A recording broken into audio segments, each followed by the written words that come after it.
Okay, thank you so much for visiting the online home of CPR and First Aid Training School. My name is Christopher Garrett. I'm a licensed CPR and First Aid instructor for over 8 years. And my philosophy is that I want to simplify this procedure so that in a moment of a panic, you'll be able to respond at a moment's notice, knowing what to do. So CPR is an acronym. It stands for something. The actual acronym stands for Cardiopulmonary Resuscitation, but I like to simplify it to heart, lungs, and brain, as you can see here. The reason why that is because if you pull from the definition of cardiovascular system, it actually comes up with different parts of the anatomy of the heart, circulating blood, and arteries and things of that nature, dealing with veins, circulation of blood. And so ultimately, we're going to deal with cardio, that pretty much deals with the heart, circulating blood. Okay, so that's what we're going to start with in the definition of CPR. Second, we're going to go to pulmonary. Okay, the word pulmonary, if you look it up, it's a definition that kind of deals with the respiratory system, and we're going to simplify that today to speak on the lungs. Okay, we're going to actually be dealing with four major key points. Those four major key points are: what is CPR? When do we do it? Why do we do it? And how do we do it? Then we're going to show some skills in doing it. Okay. So first, we're going to get started by talking about what it is. So once again, in my easy definition of what CPR is, we're going to manually use the heart and lungs to revive the brain. Okay. To simplify it, the actual acronym stands for Cardiopulmonary Resuscitation, but the simplified definition that I'm giving you after 8 years of teaching this class is that we're going to manually use the heart and lungs to revive the brain. So going right back to pulmonary.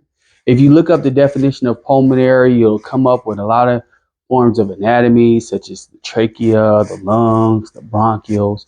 But ultimately, what we're dealing with is the lungs bringing oxygen into the body. And the main purpose of the lungs is to bring the oxygen in and mix the oxygen with the blood. Okay. So after that, we have resuscitation.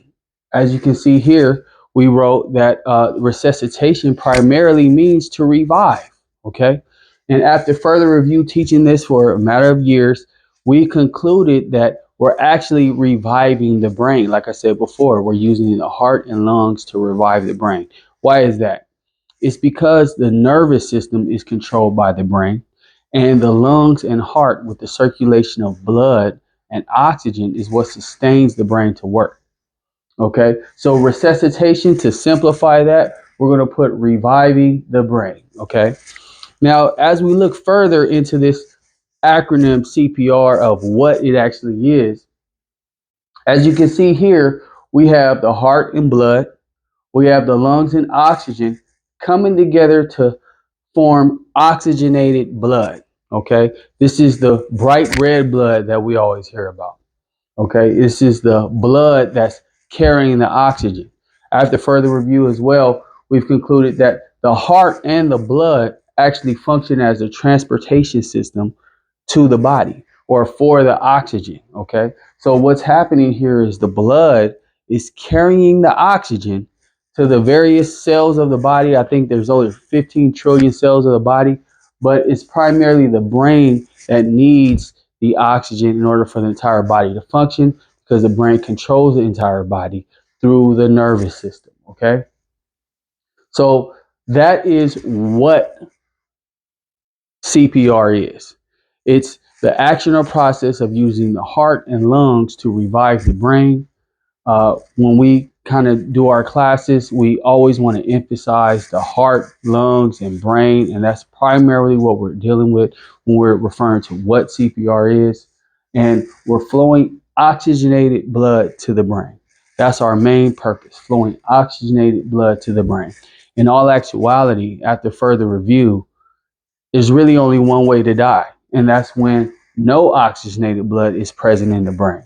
If no oxygenated blood is present in the brain will shut off. Okay. If the brain shuts off, then that's a very, very bad sign, and the body can no longer function. The person is not alive. Okay.